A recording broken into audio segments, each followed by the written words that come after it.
So let's start the beta new lesson, and the new lesson will be the magnetic materials, जो एक simple और easy सा lesson हमारे syllabus में है।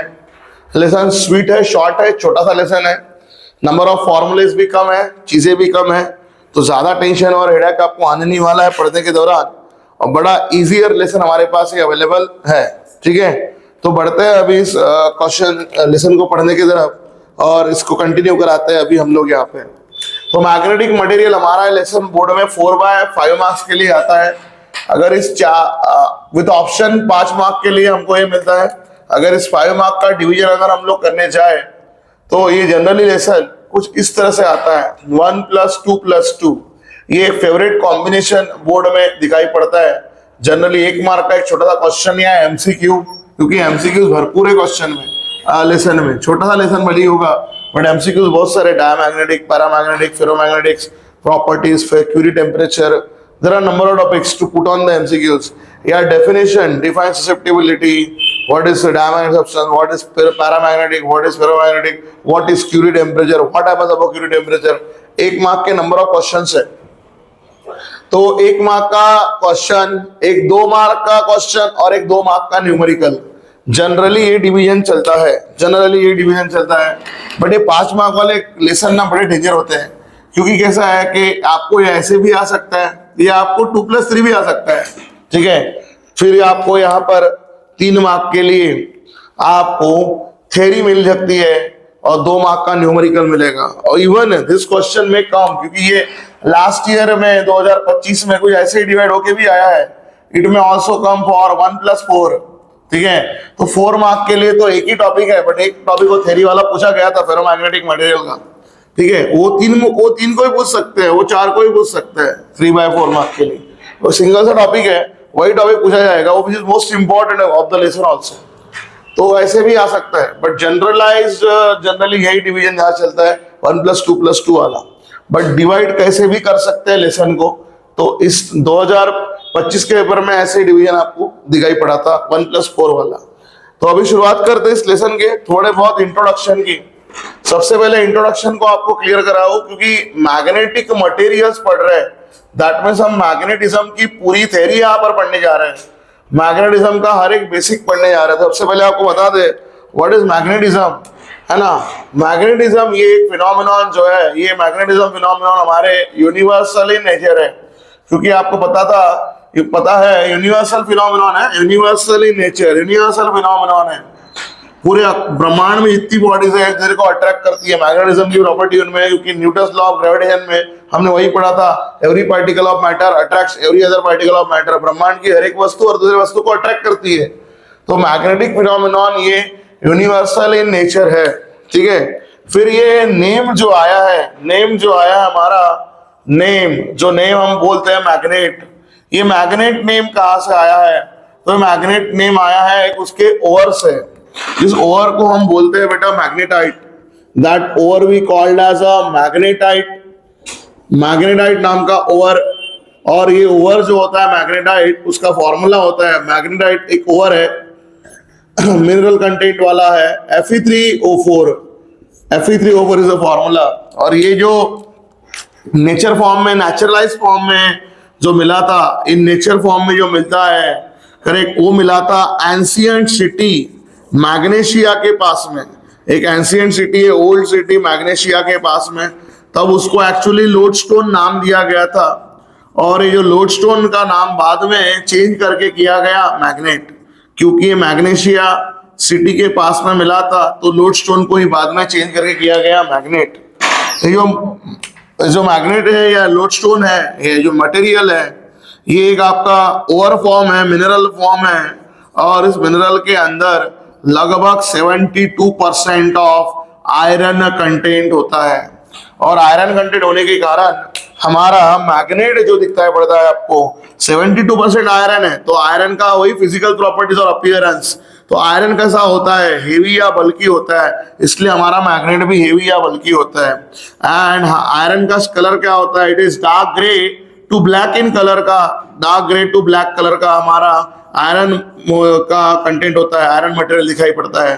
तो वैसे ही dark grey to black in colour में हमारा ये भी दिखाई पड़ता है, दैट इज मैग्नेट। ठीक है, अब हम आगे बढ़ते हैं कि ये जो मैग्नेटिक फिनोमेनॉन है ये हमारे अर्थ के अंदर भी दिखाई पड़ता है। आपको पता है ना, कि मैग्नेटिक फिनोमेनॉन हमारे अर्थ के पास भी है। अर्थ मतलब हमारे अर्थ के अंदर भी दो पोल होते हैं, that is north pole and south pole. ठीक है, तो earth also has a magnetic dipole. Earth के पास मैग्नेट के डायपोल है। ठीक है, अर्थ के अंदर भी मैग्नेटिक डायपोल का फिनोमेनॉन है, ये हम अब पढ़ चुके हैं। ऐसा ये दो पोल को, डायपोल को, अर्थ के डायपोल को हम लोग बोलते हैं, one is a north pole और another is a south pole.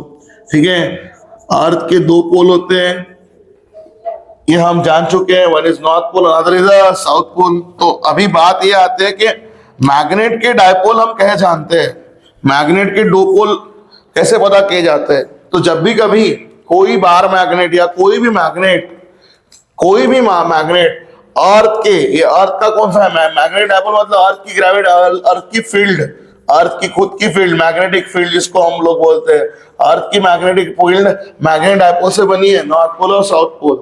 तो जब भी कभी हमें किसी मैग्नेट के दो पोल जानने हैं, नॉर्थ पोल साउथ पोल, की आपको पता है magnet has a magnetic dipole also, तो कैसे पता करते हैं, उस मैग्नेट को ऐसे मैग्नेटिक फील्ड के अंदर रिवॉल्व करके छोड़ देते हैं।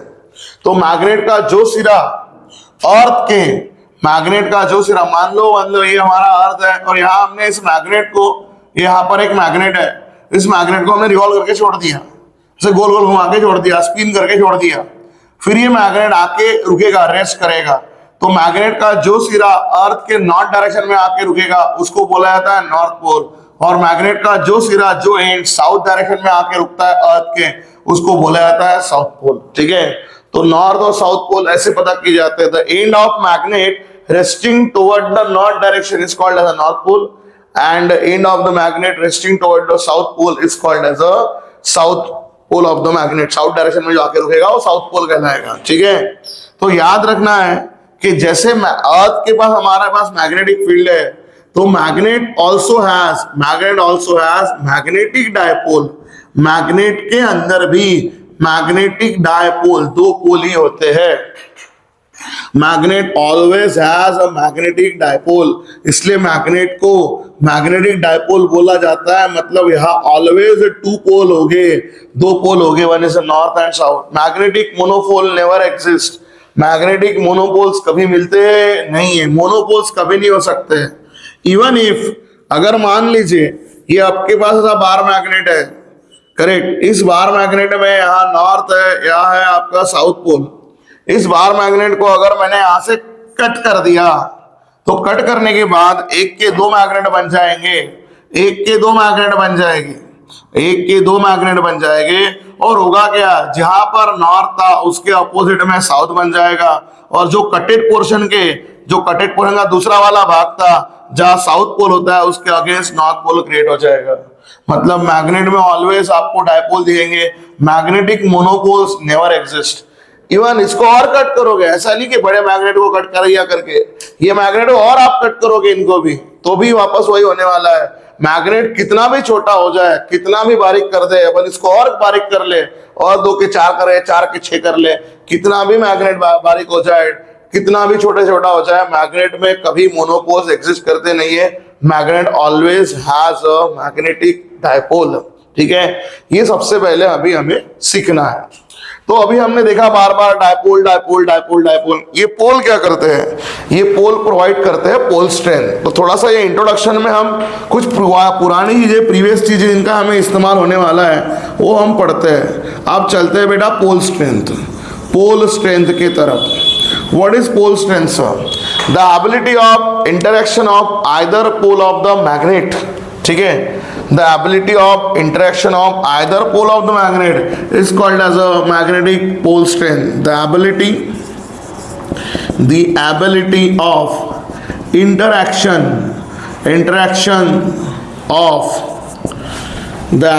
of interaction of either poles of the magnet magnet के आइदर पोल, नॉर्थ वाला साउथ को खींचता है, साउथ वाला नॉर्थ को अट्रैक्ट करता है, ठीक है। The ability of interaction of either pole of the magnet is called, उसे बोला जाता है पोल स्ट्रेंथ, उसे बोला जाता है pole strength, that we called as a pole strength. Pole strength कभी भी दिखाई जाती है, इट इज डिनोटेड बाय, उसे हम दिखाते हैं स्मॉल m से, and it is measured in the unit of ampere metre, AM, ampere metre उसका यूनिट है, एंड इट्स डायमेंशंस, क्योंकि छोटे छोटे क्वेश्चंस बहुत बार पूछे गए हैं, its dimensions are ampere metre, metre मतलब लेंथ का पावर 1, मास कुछ भी नहीं है, टाइम कुछ भी नहीं है, एम्पियर मतलब करंट का पावर 1, I1, तो डायमेंशन बन जाएंगे L1, M0, T0 और I1। अब ये क्या होता है सर, पोल स्ट्रेंथ, जिसका नोटेशन है बेटा स्मॉल m। ये डेफिनेशन 11th पार्ट में भी आप पढ़ते हो, 10th 11th के पोर्शन में अभी भी आपको बता रहे हैं, हमने बार बार देखा है 10th स्टैंडर्ड में। अगर ये कोई मैग्नेट है, ठीक है, तो अभी जैसे हमने बोला ये magnet always as a magnetic dipole, तो ये मैग्नेट का एक पोल है ना, जिसे हम लोग बोलते थे नॉर्थ पोल, उस नॉर्थ पोल की पोलैरिटी अगर +m है तो ये मान लो उसका साउथ पोल, उसकी पोलैरिटी हो जाती है -m। और हम पढ़ चुके हैं कि ये जो दोनों पोल होते हैं एक दूसरे को क्या करते हैं, अट्रैक्ट करने की कोशिश करते हैं, they produce the external magnetic field like this. ये आपने 10th स्टैंडर्ड में ऐसा डायग्राम देखा है, ये एक दूसरे को अट्रैक्ट करने की कोशिश करते हैं, ठीक है। तो यही है वो ability of interaction of either poles of the magnet, जो मैग्नेट के आइदर पोल एक दूसरे को खींचते हैं, ठीक, उसको खींचने की जो ताकत होती है, क्षमता होती है, तो उसे बोला जाता है पोल स्ट्रेंथ, ठीक है, स्मॉल m, ठीक है। और क्यों आइदर पोल खींचते हैं, क्योंकि अगर नॉर्थ पोल की पोल स्ट्रेंथ पॉजिटिव है तो साउथ की पोल क्या होती है, नेगेटिव। पता है अपोजिट पोलैरिटी क्या करती है, अट्रैक्ट करती है दूसरे को, and that's why they attract इधर, इंटरैक्ट करते हैं, खींचते हैं एक दूसरे को, ठीक है। तो इसको बोला जाता है pole strength small m, +m -m। Magnitude के लिए वैल्यू पॉजिटिव बनी जाएगी, अगर नॉर्थ पोल की +m होती है, जैसे ऊपर दिखाया है यहाँ पे जो दो पोल्स है, नॉर्थ पोल की +m है तो साउथ की क्या हो जाती है, -m हो जाती है। अभी आगे बढ़ते हैं। इसके बाद क्योंकि मैग्नेट में दो पोल होते हैं तो उसके कारण मैग्नेटिक अभी आ रही है डायपोल मोमेंट, डायपोल दो पोल की खींचने की कैपेसिटी, वही समझा रहा हूँ। वो पोल अट्रैक्ट कर रहे हैं, उसकी ताकत है, ये इसको खींच रहा है, खींचने की कोशिश कर रहे हैं। अब मैग्नेटिक डायपोल मोमेंट क्या होता है वो भी हमें देखना है, मैग्नेटिक डायपोल मोमेंट। तो अगेन ये देखो, हमें पता है ये हमारा मैग्नेट है, this will be the our magnet. ये मैग्नेट का एक सिरा इधर में है जिसे हम लोग बोलते हैं नॉर्थ पोल, इसे हम लोग बोलते हैं साउथ पोल। अभी जैसे आपको पहले डायग्राम में दिखाया, ये हमारा नॉर्थ पोल है, ये हमारा साउथ पोल है, और दोनों की पोल स्ट्रेंथ जो होती है अपोजिट होती है, एक की होती है +m, दूसरे की होती है -m। मतलब एक का पॉजिटिव है और दूसरे का पोल स्ट्रेंथ कैसा है, नेगेटिव है, एंड इसलिए वो खींचते हैं। तो आपको एक चीज़ और बता दूँ, ये जो पोल है, इन पोल टू पोल की लेंथ को बोला जाता है magnetic length, 2L magnetic length, twice L बोला जाता है। तो इनका product of this pole strength multiplied by magnetic length is called as a magnetic dipole moment. इसे मैग्नेटिक डायपोल मोमेंट ऐसा बोला जाता है। मतलब जैसे अभी हमने देखा कि ये मैग्नेट्स के पोल ये आउटसाइड भी खींचते हैं, तो वैसे ही ये तो आउटसाइड में हो गया, नॉर्थ डायरेक्शन से साउथ की तरफ मैग्नेटिक फील्ड जाती है। इनसाइड मैग्नेट भी आप पढ़े हो, मैग्नेटिक फील्ड कैसे फ्लो करती है, inside magnet magnetic field flow करती है साउथ टू नॉर्थ, आउटसाइड में नॉर्थ टू साउथ, इनसाइड में साउथ टू क्या आती है, नॉर्थ। ये पोल भी खींचने की कोशिश करते हैं। यहाँ जो एक्ट हो रहा है वो कैपिटल M एक्ट हो रहा है, कैपिटल M। तो what is magnetic dipole moment, product of pole strength product of pole strength and magnetic length, product of pole strength and magnetic length is called as, उसे बोला जाता है magnetic dipole moment, magnetic dipole moment. It is denoted by, इसका dipole moment का जो notation है वो m या फिर म्यू, ये वेक्टर क्वांटिटी है, डायरेक्शन है इसका, दिख रहा है आपको, m या म्यू दोनों नोटेशन चलते हैं. Magnetic dipole moment can be indicated by either m और म्यू, इन दोनों में से कोई भी एक फॉर्मूले से हम नोटेशन से हम दिखा सकते हैं. It is given by formula, इसका formula it is given by formula. Formula बनेगा capital M is equal to, किसका प्रोडक्ट बोला हमने यहाँ पे, पोल स्ट्रेंथ मतलब small m, and magnetic length को बोला जाता है 2L, product of pole strength and magnetic length, इस तरह से. तो m into 12 and that's why इसका यूनिट जो बन जाएगा, इसका यूनिट जो बनेगा, it is measured in the unit of, it is measured in the unit of, इसका जो यूनिट बनेगा, याद करिए पोल स्ट्रेंथ का यूनिट ऑलरेडी हमने देखा है. पोल स्ट्रेंथ का यूनिट जो होता है वो होता है एम्पियर मीटर. उस एम्पियर मीटर को और एक लेंथ, क्योंकि m का यूनिट हम जानते हैं एम्पियर मीटर है, और उसको और एक लेंथ मीटर लग रही है, एम्पियर मीटर इंटू मीटर, तो ये यूनिट बनेगा ampere metre square. So it is measured in the unit of ampere metre square. ठीक है. So therefore its dimensions are, इसके डायमेंशन हमारे बनने वाले हैं L2 M0 T1 और I मीन्स करंट का पावर 1. ठीक है, I1. अभी मैग्नेटिक डायपोल मोमेंट के बाद हम चल रहे हैं और आगे एक रिलेशन देख रहे हैं. One relation we are getting, relation between magnetic length, magnetic length क्या होता है एंड ज्योमेट्रिक लेंथ क्या होता है, एंड ज्योमेट्रिक लेंथ क्या होती है.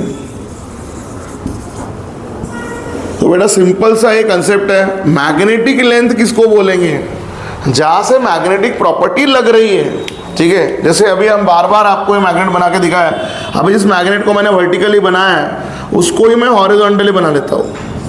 ये हमने यहाँ पे मैग्नेट आपको बनाया था, और मैग्नेट बनाने के दौरान हमने क्या किया, मैग्नेट बनाने के दौरान हमने ऑलवेज अगर देखा होगा तो नॉर्थ और साउथ जो पोल है, क्योंकि हमने यहाँ बार बार आपको समझाया कि मैग्नेट क्या करते हैं, आइदर पोल अट्रैक्ट करते हैं, मतलब अट्रैक्शन की प्रॉपर्टी किसके कारण है, पोल्स के कारण. उनकी पोल स्ट्रेंथ पॉजिटिव या नेगेटिव होती है.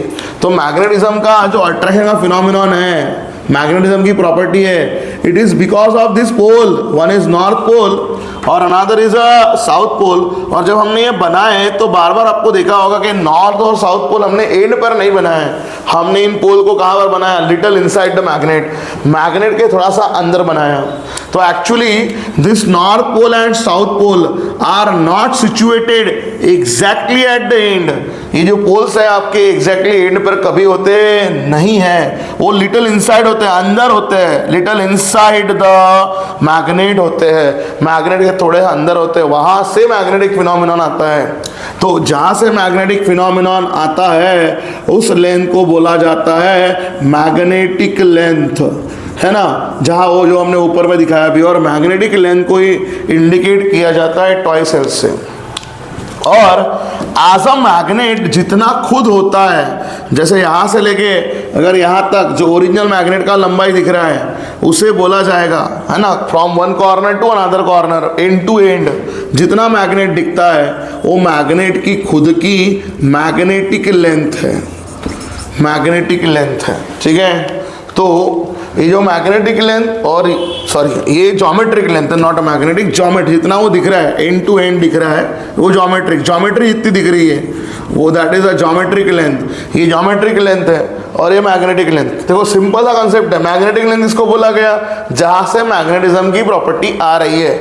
मैग्नेटिज्म की प्रॉपर्टी किसके कारण आती है? पोल के कारण। पोल कहां पर है? अंदर। तो ये अंदर वाले भाग से अंदर तक, मतलब पोल से पोल तक के, और poles actually little inside magnet होते, तो मैग्नेट के अंदर है पोल से पोल तक के मैग्नेटिक लेंथ। और जितना ज्योमेट्रिक वाइज, जितना शेप वाइज, जितना शेप में आपका वो मैग्नेट दिख रहा है उसकी ज्योमेट्री हो गई, तो उसको बोला है ज्योमेट्रिक लेंथ। तो इनके बीच का रिलेशन क्या है? इनके बीच का रिलेशन कुछ ऐसा है कि जो मैग्नेटिक लेंथ होती है 12, ये छोटी दिख रही है आपको, ज्योमेट्रिक लेंथ क्या दिख रही है? बड़ी। तो अगर मैं ज्योमेट्रिक लेंथ के फॉर्म में लिखूं तो ज्योमेट्रिक लेंथ जो होती है ना वो 6/5 टाइम्स, क्योंकि ज्योमेट्रिक लेंथ बड़ी है, मैग्नेटिक लेंथ छोटी है, 6/5 टाइम्स ऑफ मैग्नेटिक लेंथ होता है। करेक्ट। ज्योमेट्रिक लेंथ 6/5 और 6/5, 6 को 5 से डिवाइड करोगे आंसर 1 से बड़ा आएगा। ठीक है। तो ज्योमेट्रिक लेंथ कभी भी मैग्नेटिक लेंथ से बड़ी होती है, 6/5 टाइम्स ऑफ मैग्नेटिक लेंथ। ठीक है। सो ज्योमेट्रिक लेंथ का वैल्यू 6/5 टाइम्स ऑफ, अगर ये 12 की वैल्यू है उसे मल्टीप्लाई कर लोगे, ज्योमेट्रिक लेंथ आपको मिल जाएगा। ये रिलेशन हमने ज्योमेट्रिक लेंथ लेफ्ट में लिखा है, मैग्नेटिक राइट में लिखा है। उल्टा अगर कोई पूछे मैग्नेटिक लेंथ कितना, तो ये क्रॉस प्रोडक्ट बदला देना, ये कितना बनेगा? 5/6 टाइम्स हो जाएगा। ठीक है। तो जो magnetic length will be 5/6 time, magnetic length छोटी होती है, ज्योमेट्रिक लेंथ बड़ी होती है। तो ये था बेसिक कंसेप्ट हमारे मैग्नेट का। और ये मैग्नेट का खुद का ओन एक्सिस होता है, याद रखिएगा बार मैग्नेट में, नहीं तो बोलोगे ये क्या लिया गया, ये क्या था। और यहीं पे magnet dipole moment capital M act होती है, जो हमने आपको बताया ऊपर में, क्योंकि ये पोल एक दूसरे को खींचते हैं तो यहाँ कैपिटल एम एक्ट होता है, तो कैपिटल एम और स्मॉल एम। और जहाँ से वो अट्रैक्शन हो रहा है, रिपीट समझा रहा है, जहाँ से अट्रैक्शन हो रहा है नॉर्थ पोल से साउथ पोल, वही बनती है हमारी मैग्नेटिक लेंथ, जिसको मैग्नेटिक लेंथ को हम दिखाते हैं 2L से। ठीक है। तो ये था हमारा बेसिक सा इंट्रोडक्शन। अभी हम बढ़ने वाले हैं, आपको पता है मैग्नेटिज्म में क्या, अभी हमने देखा magnetism has a property of attraction. तो on the base of magnetic properties, only magnetic properties, on the base of magnetic properties हमारे मैग्नेटिक मटेरियल के सब्सटेंस को क्लासिफाई किया गया है 3 टाइप्स में, on the base of only magnetic properties. वैसे और बहुत सारे क्लासेस बनते हैं, बट बाकी क्लासेस मिस्टीरियस है, कुछ दिखते हैं कुछ नहीं दिखते हैं, या थोड़ी देर के रहते गायब हो जाते हैं। तो 3 तरह से हमारे सब्सटेंस को क्लासिफाई किया गया है। वन इज जिसको हम बोलते हैं theory of magnetic substances. Correct. तो मैग्नेटिक प्रॉपर्टीज हम सब्सटेंस की थ्योरी पढ़ने वाले हैं, डोमेन की थ्योरी पढ़ने वाले उसके बाद में। तो सबसे पहले डिवीजन आने वाला है हमारे मैग्नेटिक मटेरियल्स का। Magnetic materials are classified into 3 type. One is a diamagnetic, another is a paramagnetic and third one is a ferromagnetic. ठीक है। तो अभी इसके बाद हम लोग अभी कंटिन्यू कर रहे हैं वही प्रॉपर्टीज को based on magnetic properties of substances, that is diamagnetic material, paramagnetic material and ferromagnetic materials, जो आपको टॉपिक बाय टॉपिक भी समझाने की कोशिश करेंगे, प्रॉपर्टीज बाय प्रॉपर्टीज, और विद डिस्टिंग्विश प्रॉपर्टीज को जैसे लिखेंगे कि डिस्टिंग्विश के साथ सब कुछ आपके पास क्लियर हो जाएगा। ठीक है। तो उस तरह से हम इसको कंटिन्यू करने की कोशिश करेंगे। तो मिलते हैं अभी नए कंसेप्ट के साथ। Properties of magnetic substances. तो जैसे आपको बताया मैग्नेटिक सब्सटेंस मैग्नेटिक प्रॉपर्टीज के बेस पर क्लासिफाई किए गए हैं 3 कैटेगरीज में। पहली कैटेगरी जो है उसकी वो है फर्स्ट हमारा number 1 called as a diamagnetic substance. On the base of जितना है क्लासिफिकेशन हुआ है ये हुआ है मैग्नेटिक प्रॉपर्टीज के बेस पे। तो पहला diamagnetic substances. What are diamagnetic substances? सबसे पहले हमें वो देखने हैं। ठीक है। डाई के बाद पैरामैग्नेटिक, पैरा के बाद फेरोमैग्नेटिक। तो इस तरह से हमारा ये कंसेप्ट चलते रहने वाला है। तो डायमैग्नेटिक सब्सटेंस क्या होते हैं सबसे पहले उसको पढ़ने आते हैं। ठीक है। तो ध्यान देना है what are diamagnetic. Property number 1, ये जो याद रखिए हम जो यहाँ लिख रहे हैं ये इनकी डायमैग्नेटिक सब्सटेंस की प्रॉपर्टीज है। ये कोई भी प्रॉपर्टीज आपको 4 पॉइंट लिखने के लिए 2 मार्क के लिए आ सकते हैं। ठीक है। या distinguish between diamagnetic paramagnetic, diamagnetic ferromagnetic, para ferro, कोई भी डिस्टिंग्विश आपको आ सकता है। Don't write same properties. जो इंपॉर्टेंट प्रॉपर्टीज सबसे पहले कवर करनी है। जैसे अगर हम आपको बताना चाहे ये जो प्रॉपर्टी नंबर 1 है, नंबर 1 प्रॉपर्टी जो हम लोग पढ़ने जा रहे हैं, वो उसकी प्रॉपर्टी भी है और डेफिनेशन भी है। तो डायमैग्नेटिक सब्सटेंस के इसकी प्रॉपर्टीज क्या है वो हम लोग यहाँ देखते हैं, याद रखिएगा। और उस प्रॉपर्टीज में पहली प्रॉपर्टी, वो प्रॉपर्टी भी कहलाती है और उसकी डेफिनेशन भी कहलाती है। What are the properties of diamagnetic substances, या कभी किसी ने बोला डिफाइन डायमैग्नेटिक, तो जो पहली प्रॉपर्टी आपने ऑलवेज जाननी है। What is first property? ऐसे सब्सटेंसेस, शॉर्ट में ही लिख रहे हैं, substances which are weakly repelled, substances which are weakly repelled, चलो पूरा ही लिख लेते हैं प्रॉपर तरीके से, substances which are weakly repelled by the magnet. ऐसे सब्सटेंस जिनको मैग्नेट पे पास ले जाने के बाद मैग्नेट से वो रिपेल होते हैं, अट्रैक्ट नहीं होते, रिपेल कैसे? वीकली, हल्के से, feebly, weakly. Substances which are weakly repelled by the magnet, ऐसे सब्सटेंस जो मैग्नेट से रिपेल होते हैं by the magnet are called, उन्हें बोला जाता है, are called diamagnetic substances, are called diamagnetic substances. जो सब्सटेंस वीकली रिपेल्ड होते हैं मैग्नेट से, थोड़ा ध्यान देना है, क्या इंपॉर्टेंट वर्ड है? ऐसे सब्सटेंस जो वीकली रिपेल्ड होते हैं, वीकली रिपेल्ड वाले सब्सटेंस को क्या बोला जाता है? डायमैग्नेटिक सब्सटेंसेस बोला जाता है। तो substance which are weakly repelled, from which weakly repelled? From the magnet. ऐसे सब्सटेंस जिनको मैग्नेट से वीकली रिपेल किया जाता है उन्हें बोला जाता है डायामैग्नेटिक सब्सटेंसेस। ठीक है, अब आगे बढ़ते हैं, नेक्स्ट प्रॉपर्टी को कंटिन्यू कराते हैं। Now what are next properties? Next property is to be the resultant magnetic moment, the resultant magnetic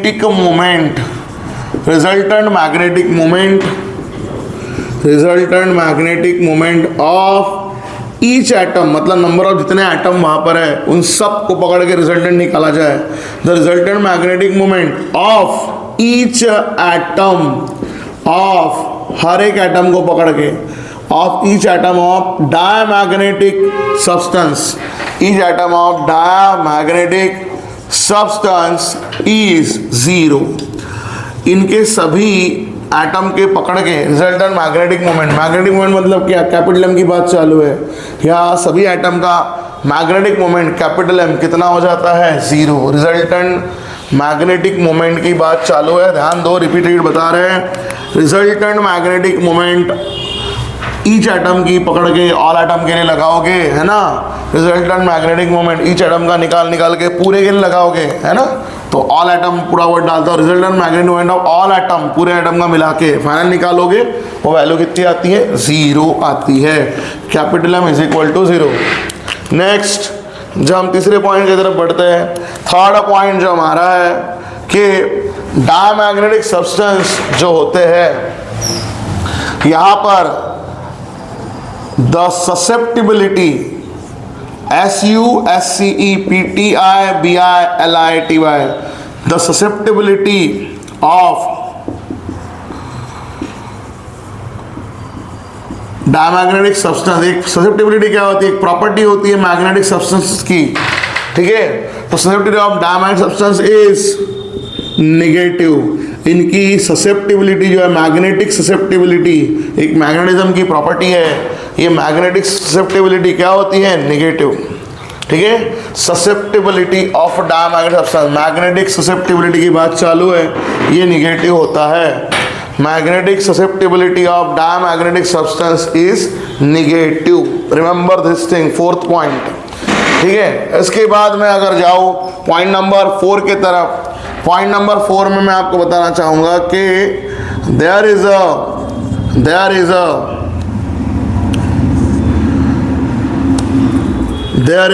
no effect of temperature, there is no effect of temperature on diamagnetic substance. Diamagnetic substance पे diamagnetic substance पे कोई भी temperature का impact होता नहीं है। ये most important properties है बेटा। Why I am writing all this 4 property initially. यहाँ पर एमसीक्यूज भी है, ये बहुत बार ऐसे आ चुका है। ऐसे सब्सटेंस जो वीकली रिपीट होते हैं मैग्नेट से क्या कहलाते हैं? ऑप्शन देंगे डायमैग्नेटिक, पैरामैग्नेटिक, फेरोमैग्नेटिक या ऑल ऑफ दिस, तो पता होना चाहिए डायमैग्नेटिक। सभी एटम का रिजल्टेंट मोमेंट कितना होता है डायमैग्नेट के लिए? ऑप्शन आएगा 0, not 0, greater than 1, less than 1, तो आपको पता होना चाहिए आंसर कितना आता है 0। ससेप्टिबिलिटी क्या होती है? आएगा negative, positive, positive but small, positive and high, तो पता होना चाहिए कितनी होती है? नेगेटिव। ठीक है, इन मटेरियल पे कोई भी टेम्परेचर का इम्पैक्ट होता नहीं है, तो there will be the no effect of temperature. ये इंपॉर्टेंट प्रॉपर्टीज है जो आपको देनी आनी चाहिए। ठीक है, ये इंपॉर्टेंट प्रॉपर्टीज है। और जनरली जब 2 मार्क का क्वेश्चन आता है तो 4 प्रॉपर्टी जो मोस्ट इंपॉर्टेंट लिखनी है वो यही है। वैसे और प्रॉपर्टीज भी हम नीचे बताने वाले हैं, और डिस्टिंग्विश के लिए भी ये प्रॉपर्टीज आपके काम में आ जाएंगी, क्योंकि डिस्टिंग्विश आएगा 2 मार्क बेस पे। साइड बाय साइड डाई के साथ पैरा हम लोग पढ़ने वाले ही है थोड़ी देर में। ठीक है, तो ध्यान देना है। अब 5वीं प्रॉपर्टी क्या होती है? 5वीं प्रॉपर्टी में आप जनरली एग्जाम्पल डाल दीजिए, अगर 2 मार्क के लिए आता है तो। एग्जाम्पल में याद क्या रखना है? जितने प्रीशियस बड़े बड़े मेटल्स है हमारे प्रीशियस वाले, जैसे हमारे पास में सिल्वर है ना, सिल्वर है, गोल्ड है, यहाँ से समझ में आता है there is no effect of temperature. पता है गोल्ड पे टेम्परेचर का कोई इम्पैक्ट होता नहीं है ना, जितना भी हीट पड़ेगा। गोल्ड के ऑर्नामेंट कभी हीटेड होते हैं नहीं है, सिल्वर ऑर्नामेंट कभी हीटेड होते नहीं है।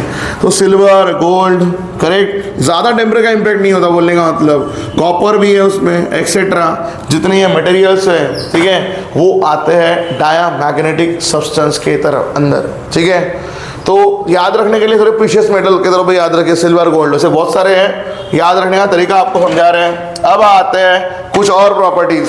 टोटल मिला के 10 प्रॉपर्टीज है। अब बाकी प्रॉपर्टीज भी आपको बता दें। अगर इस डायमैग्नेटिक मटेरियल के किसी रॉड को मैंने सस्पेंड किया यूनिफॉर्म मैग्नेटिक फील्ड में, यूनिफॉर्म मैग्नेटिक फील्ड में, है ना, if a diamagnetic rod, if a diamagnetic का रॉड है, इसको हमने सस्पेंड किया, छोड़ दिया, is suspended in a uniform magnetic field, इसको हमने सस्पेंड कर दिया यूनिफॉर्म मैग्नेटिक फील्ड के अंदर, is suspend uniform magnetic field, then वो क्या करेगा? Then it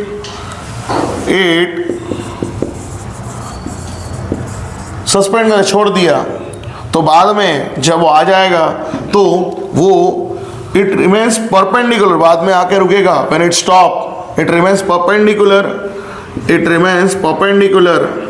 to the direction of magnetic field. Magnetic field के अंदर वो परपेंडिकुलर खड़ा, बट कब? जो उसको पहले सस्पेंड कर छोड़ दिया था मूव करते करते, तो बाद में वो रिमेन्स परपेंडिकुलर हो जाएगा डायरेक्शन ऑफ मैग्नेटिक फील्ड के साथ। मैग्नेटिक फील्ड के ऊपर परपेंडिकुलर रेडी हो जाएगा। मतलब मान लो ये आपकी यूनिफॉर्म मैग्नेटिक फील्ड थी, इस यूनिफॉर्म मैग्नेटिक फील्ड के अंदर आपने कोई डायमैग्नेटिक का रॉड लिया और उसको वापस सस्पेंड करके छोड़ दिया, तो रॉड क्या होगा? वो रॉड ना ये ऐसा खड़ा आके वहाँ पर परपेंडिकुलर टू मैग्नेटिक फील्ड आके रुक जाएगा। तो ये जो हमने यहाँ पर लॉ पढ़ता है, ऐसा कोई डायग्राम इमेजिन नहीं है, समझाने के लिए आपको बता रहे हैं कि मैग्नेटिक फील्ड यूनिफॉर्म वाली, तो यूनिफॉर्म मैग्नेटिक फील्ड में आपका रॉड बाद में परपेंडिकुलर आके रुक जाएगा, है ना, इट रिमेन्स परपेंडिकुलर सस्पेंड करने के बाद में। ये 6वीं प्रॉपर्टी थी। अब आते हैं 7 नंबर प्रॉपर्टी की तरफ। इफ अगेन वही डायमैग्नेटिक रॉड, वही रॉड ले रहे हो, डायमैग्नेटिक रॉड इज सस्पेंडेड, उसको वापस आपने छोड़ दिया, सस्पेंडेड इन, लेकिन यूनिफॉर्म नहीं, अब लेते हैं नॉन यूनिफॉर्म, अब लेते हैं non uniform magnetic field. Non uniform magnetic field के अंदर अगर आपने छोड़ दिया non uniform magnetic field, then वो क्या करेगा? It tends to move from, वो मूव करेगा from stronger part to the weaker part, stronger part to the weaker part of the magnetic field। Magnetic field के स्ट्रॉन्गर वाले भाग से weaker वाले भाग की तरफ वो आने की कोशिश करेगा।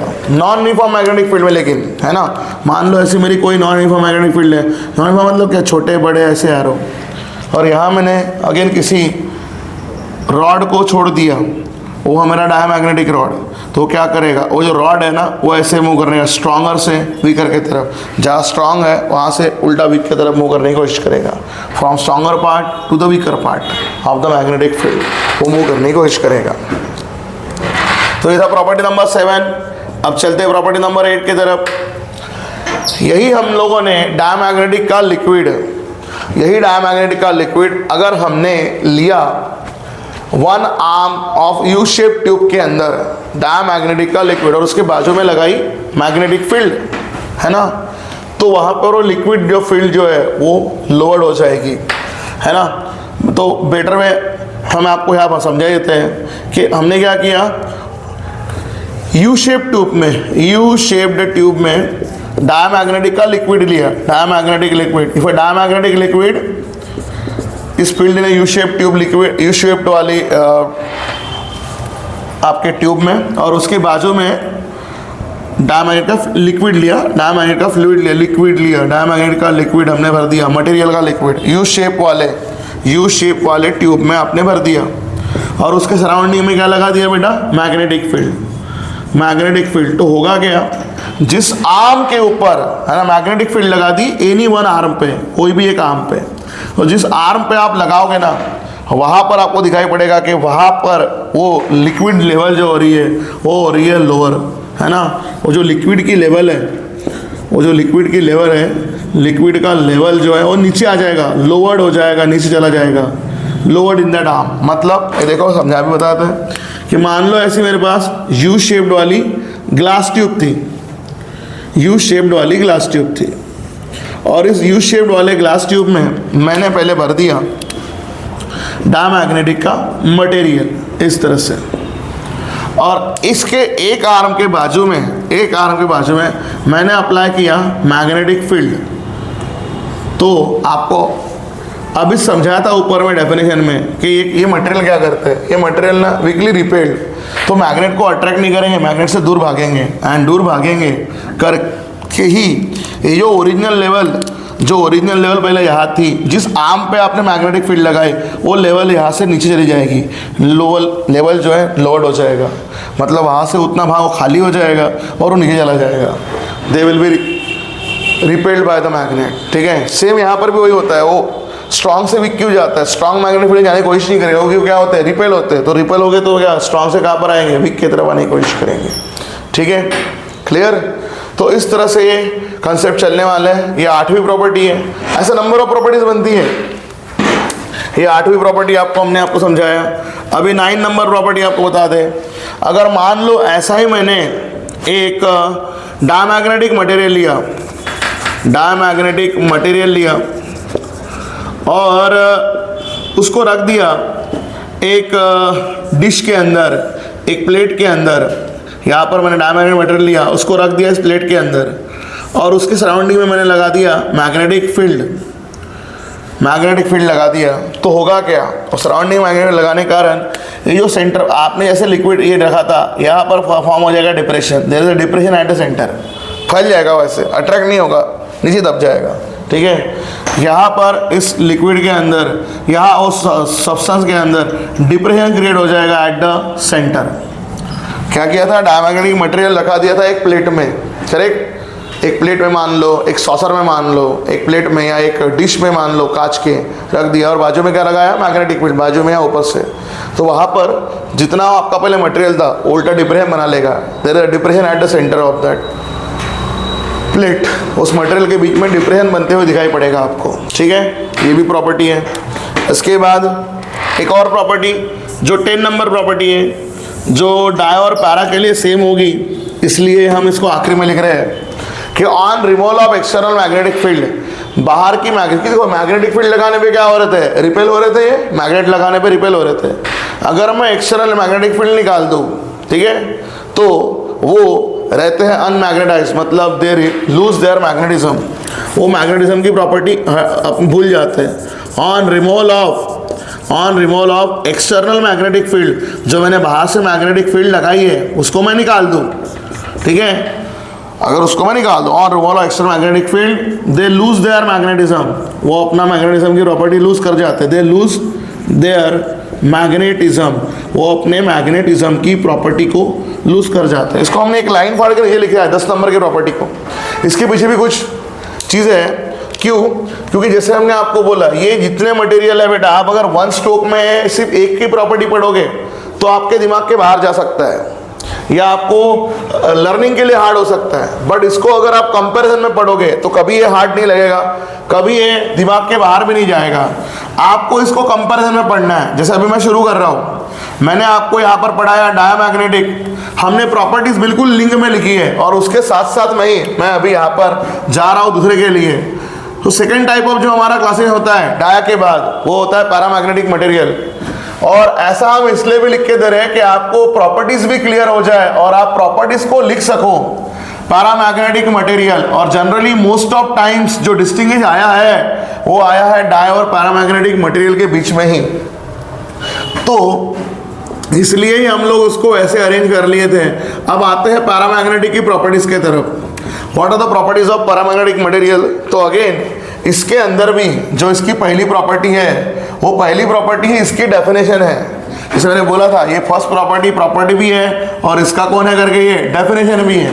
तो वैसे ही यहाँ पर what is the first property, देखो यहाँ क्या लिखा था, substance which are weakly repelled, जो हल्के से रिपेल होते थे मैग्नेट से, वीकली रिपेल्ड, उसको बोले थे डायमैग्नेटिक।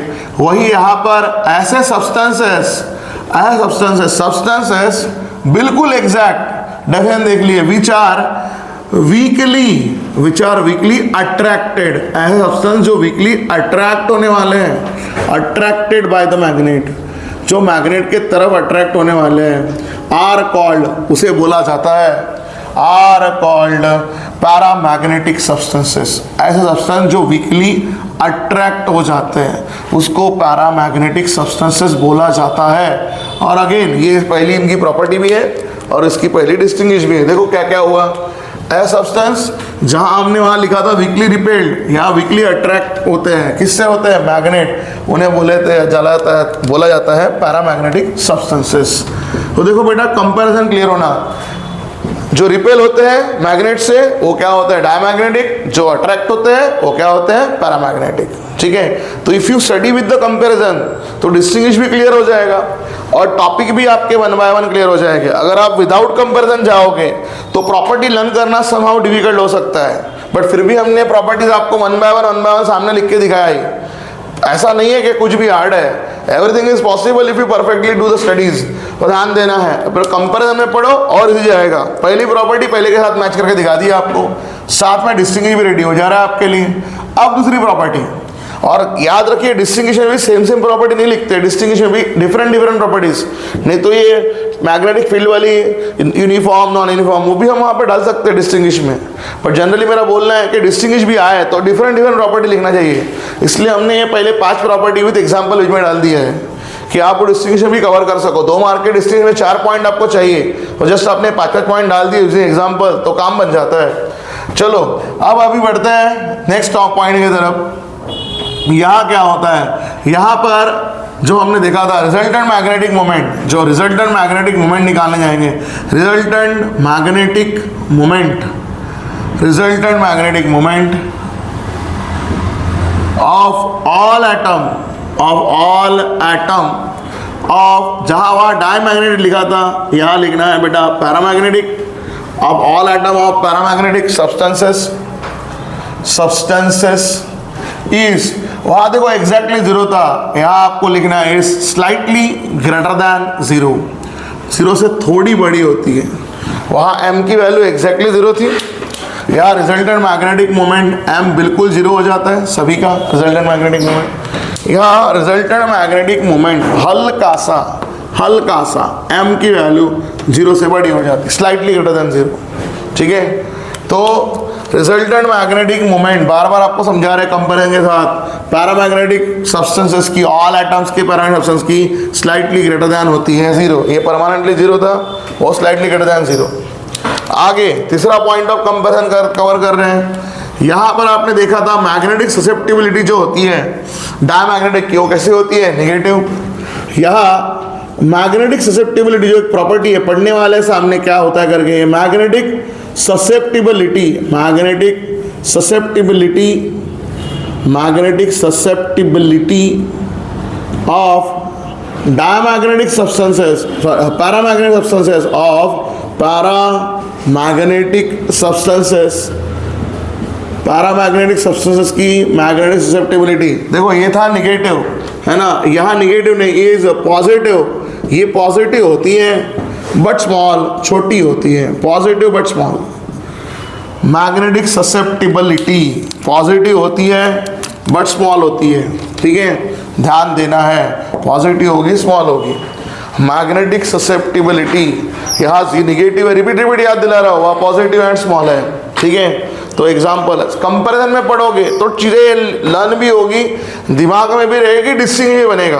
क्या पढ़ा था यहाँ पे, there is no effect of temperature, ये प्रॉपर्टी क्या है, property number 4, there is a effect of temperature, there is a effect of temperature, there is effect of temperature on paramagnetic substances, paramagnetic substance पे temperature का impact होता है, there is effect of temperature on paramagnetic substances। Property number 5 क्या लिखे थे बेटा, वैसे ही example precious material, तो प्रीशियस से थोड़ा छोटे वाले हैं, क्योंकि ये देखो यहाँ इफेक्ट ऑफ टेम्परेचर होता नहीं है, तो जो हीट में भी ठंडे रहेंगे ऐसे मटेरियल, सिल्वर गोल्ड, यहाँ इम्पैक्ट होता है। कौन कौन आएगा एग्जाम्पल में डाल दीजिए कुछ ये material, correct, aluminium, manganese, chromium, tungsten, और आपको एक बता दूं प्लैटिनम मटेरियल भी यहीं पे आता है, प्लैटिनम, ठीक है, प्लैटिनम मेटल भी यहीं पे आता है। This are the examples of your paramagnetic substances. तो ये इतने 5 पॉइंट अगर आपने कंटिन्यू कर लिए, आपका डिस्टिंग्विश एकदम रेडी हो जाता है। वैसे डाई और फेरो में 9 पॉइंट का पूरा डिस्टिंग्विश मिल जाता है, 9 पॉइंट्स क्लियर हो जाते हैं, इसलिए वो वैसे ही लिखे जा रहे हैं। तो अभी आपको नेक्स्ट प्रॉपर्टी भी क्लियर करा दे रहे हैं। इतना भी आपने लिखा सफिशिएंट है डिस्टिंग्विश के लिए, आपने ये 5 पॉइंट तक के कवर किया, सफिशिएंट है डिस्टिंग्विश के लिए, प्रॉपर्टी बेस के लिए भी। पर जितनी पूरी प्रॉपर्टी है सिलेबस में वो हमें एज अ टीचर समझानी पड़ेगी, तो हम आगे ही बढ़ रहे हैं। प्रॉपर्टी नंबर 6 क्या देखा था, डायमैग्नेटिक का रॉड जब सस्पेंड किया था यूनिफॉर्म मैग्नेटिक फील्ड में, तो बाद में वो आके रुक जाता है, रिमेन्स क्या होता है, perpendicular to the magnetic field. यहाँ अगर मैं डायमैग्नेटिक वाला पैरामैग्नेटिक वाला rod, if paramagnetic rod is suspended in a uniform magnetic field, इसको अगर यूनिफॉर्म मैग्नेटिक फील्ड में सस्पेंड किया जाए, then it remains, जो बाद में आके रुक जाएगा, और remains parallel to the direction of magnetic field, parallel to the magnetic field, सीधा लिख देते ना, parallel to magnetic field, magnetic field के साथ पैरेलल आके रुक जाएगा, मैग्नेटिक फील्ड के साथ पैरेलल आके रुक जाएगा। मतलब जहाँ ये डायग्राम ऐसी थी वहाँ ये डायग्राम ऐसे ना होते वैसे बन जाएंगी। ये आपकी यूनिफॉर्म मैग्नेटिक फील्ड है, और इस यूनिफॉर्म मैग्नेटिक फील्ड में आपने कोई रॉड लिया जो बना हुआ है आपके मटेरियल का, पैरामैग्नेटिक का, तो वो रॉड सस्पेंड करने के बाद ऐसे पैरेलल में आके रुक जाएगा along that direction of magnetic field. अब आगे बढ़ते हैं, प्रॉपर्टी नंबर 7 बिल्कुल हर पॉइंट पे डिस्टिंग्विश है, each and every point will be the distinguish. अब आगे जैसे यहाँ अपन ने देखा था, यहाँ पर डायमैग्नेटिक का रॉड सस्पेंड किए थे नॉन यूनिफॉर्म फील्ड में, तो वो टेंड टू मूव करा था from stronger part to weaker part. यहाँ if again same rod of paramagnetic substance is suspended, उसको सस्पेंड किया जाए, छोड़ दिया जाए, is suspended in a non uniform magnetic field, उसे नॉन यूनिफॉर्म मैग्नेटिक फील्ड में छोड़ा जाए, नॉन यूनिफॉर्म मैग्नेटिक फील्ड में छोड़ा जाए, then it tends to move from weaker part to stronger part, weaker part to stronger part of magnetic field. अब हम इसका यहाँ पे डायग्राम नहीं बताते, समझ गया होगा क्या होने वाला है ना। वीकर से स्ट्रॉन्गर, इसके उल्टा, जैसे यहाँ पर ये स्ट्रॉन्ग टू वीक की तरफ जा रहा था, ये वीक टू स्ट्रॉन्ग की तरफ जाएगा पैरामैग्नेटिक के अंदर। क्योंकि ऐसा क्यों होगा, पैरामैग्नेटिक क्या करते हैं, अट्रैक्ट, तो वीक से स्ट्रॉन्ग की तरफ अट्रैक्ट होकर इधर आने की कोशिश करेगा। थोड़ा टेक्निकली भी सोचोगे तो समझ में आता है ये क्यों अवे जा रहा है, क्योंकि ये रिपेल करता है, तो रिपेल वाला मैग्नेटिक फील्ड से दूर भागेगा, स्ट्रॉन्गर से वीकर जाएगा। ये अट्रैक्ट करता है तो क्या करेगा, वो अंदर आने की कोशिश करेगा, मतलब क्या होगा, वो वीकर से स्ट्रॉन्गर की तरफ आने की कोशिश करेगा। ठीक है, वीकर से स्ट्रॉन्गर पार्ट की तरफ आने की कोशिश करेगा। अब पॉइंट नंबर 8 वापस आपको बता दें, जैसे हमने क्या किया था, एक यू शेप वाले टेस्ट ट्यूब में, ग्लास ट्यूब में, यू शेप ग्लास ट्यूब बोलते बेस्ट में, यू शेप ग्लास ट्यूब में हमने यहाँ पर लिक्विड भर दिया था। ठीक है, यू शेप्ड वाले, लाइकवाइज यू शेप्ड वाले ग्लास ट्यूब में हमने यहाँ डाला था पैरामैग्नेटिक, वहाँ डायमैग्नेटिक डाला था, अभी हम यहाँ पे पैरामैग्नेटिक वाला लिक्विड डालेंगे और उसके सराउंडिंग में लगाएंगे मैग्नेटिक फील्ड। ठीक है, और एनी आर्म, सराउंडिंग मतलब एनी आर्म पे, किसी एक आर्म पे हम यहाँ पर मैग्नेटिक फील्ड लगा देंगे, will apply the magnetic field. तो होगा क्या, वहाँ पर वो लिक्विड राइज हो जाएगा, चढ़ जाएगा, ऊपर चढ़ जाएगा। मतलब मान लो ये आपकी यू शेप्ड आर्म वाली ट्यूब है और यहाँ तक हम लोगों ने यहाँ पर भरा था, यहाँ तक पैरामैग्नेटिक का मटेरियल, इसके सराउंडिंग में लगाई आप लोगों ने मैग्नेटिक फील्ड, तो ये मैग्नेटिक फील्ड के अंदर आपका ये लिक्विड राइज अप हो जाएगा। ठीक है, उस आर्म में लिक्विड ऊपर चढ़ जाएगा। ठीक है, liquid rises in that arm. Then point number 9 की बात किया जाए, पॉइंट नंबर 9 में यही हम लोगों ने डाई की जगह पैरामैग्नेटिक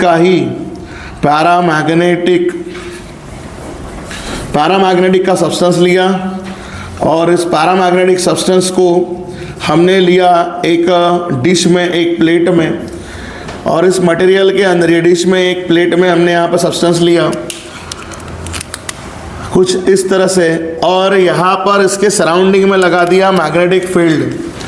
तो ये मैग्नेटिक फील्ड के चक्कर में जहाँ पहले डिप्रेशन क्रिएट हो जाता था, डिप्रेशन की जगह यहाँ पर भी सेंटर में राइज हो जाएगा।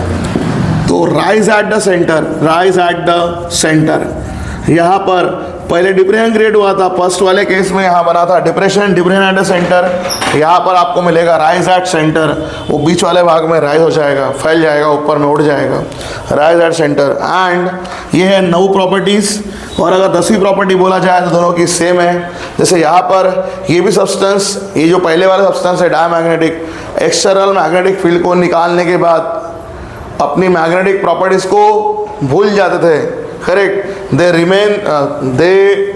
रिमेन अनमैग्नेटाइज, मतलब मैग्नेटिज्म की प्रॉपर्टी को लूज करते थे। तो 10 नंबर की प्रॉपर्टी, ठीक है, जो डिस्टिंग्विश में नहीं आती है, करेक्ट, कि दोनों की कॉमन प्रॉपर्टी है, ये भी सब्सटेंसेस इधर वाले भी on removal of external magnetic field, जैसे आप मैग्नेटिक फील्ड को हटा दोगे, है ना, ये लूज करेंगे अपना मैग्नेटिज्म, लूज देयर मैग्नेटिज्म। यहाँ से हम आपको क्या बताना चाह रहे हैं, यहाँ पर एक क्लियर हो रहा है कि आपकी मैग्नेटिक प्रॉपर्टीज के बेस पे आप सब्सटेंस को समझ सकते हो। ये दोनों सब्सटेंस मैग्नेटिक फील्ड को निकालने के बाद अपने मैग्नेटिज्म की प्रॉपर्टी को लूज कर रहे हैं, तो they can't be used to make the permanent magnet. इन दोनों सब्सटेंस का इस्तेमाल परमानेंट मैग्नेट बनाने के लिए हम नहीं कर सकते हैं। ठीक है, क्लियर, इन दोनों सब्सटेंस का इस्तेमाल, रिपीट बोल रहा हूँ आपको, परमानेंट मैग्नेट बनाने के लिए हम नहीं कर सकते हैं। ठीक है, अब आने वाले नेक्स्ट टॉपिक में हम पढ़ेंगे फेरोमैग्नेटिक की प्रॉपर्टीज। तो फेरोमैग्नेटिक्स की प्रॉपर्टीज में आपको दिखाई पड़ेगा कि वो जो सब्सटेंस है वो अपना मैग्नेटिज्म लूज करते नहीं हैं even on removal of external magnetic field. Magnetic field निकाल भी दोगे तो वो अपना मैग्नेटिज्म को लूज करते नहीं हैं, एंड दैट्स वाई उनको हम इस्तेमाल करते हैं for making permanent magnets. So only ferromagnetic materials are used to make permanent magnet, not diamagnetic and not paramagnetic. साथ में जब भी पढ़ना है तो ऐसे ही पढ़ना है विथ कंपैरिजन। अगर आप कंपैरिजन में पढ़ोगे तो प्रॉपर्टी लर्न भी होगी, डिस्टिंग्विश भी पता चलेगा। अगर आप कंपैरिजन में नहीं पढ़ोगे तो ये प्रॉपर्टी आपके पूरे दिमाग के ऊपर जाएगी, हो सकता है आपका दिमाग खा भी ले, ठीक है। तो इसलिए स्टडी करते वक्त ध्यान देना है, क्योंकि थोड़ी सी की हुई गलती, थोड़ा सा किया हुआ आलसपना आपके भारी पड़ सकता है, तो उसका पूरा ध्यान रखना है व्हाइल डूइंग द स्टडीज, ठीक है। ऐसा भी हो सकता है कि आगे आपने इस पॉइंट पे ध्यान नहीं दिया जो हम बता रहे हैं, 4 पॉइंट लिखना है, 5 पॉइंट, सभी चीजें आपको रेडी करके दी है, एकदम 9 पॉइंट का डिस्टिंग्विश भी रेडी करके दिया है, जो कहीं नहीं मिलेगा, एक्सक्लूसिवली इसी चैनल में मिलेगा। 5 पॉइंट का लिखने का प्रीशियस डिस्टिंग्विश जहां एमसीक्यूज कवर है वो भी सिखाया है। वैसे नीचे भी एमसीक्यूज है, क्योंकि एक पैरेलल है तो एक क्या है, एक जगह परपेंडिकुलर, एक जगह कैसे है, पैरेलल है ना। वही रॉड इधर परपेंडिकुलर आके रुकता है, इधर कैसे आके रुकता है, पैरेलल। यहाँ घूमता है स्ट्रॉन्गर से वीकर, तो यहाँ वीकर से stronger. There are so many MCQs in this topic. तो बिल्कुल पढ़ते वक्त एक जगह देखो यू शेप आर्म में लोअर्ड हो जाता है तो एक जगह क्या होता है, राइज हो जाता है। सर पाउडर मटेरियल लेने के बाद भी डिप्रेशन या राइज हो जाता है, तो उन पॉइंट के हिसाब से प्रॉपरली पढ़ना है, तब ये टॉपिक आपको लर्न होगा।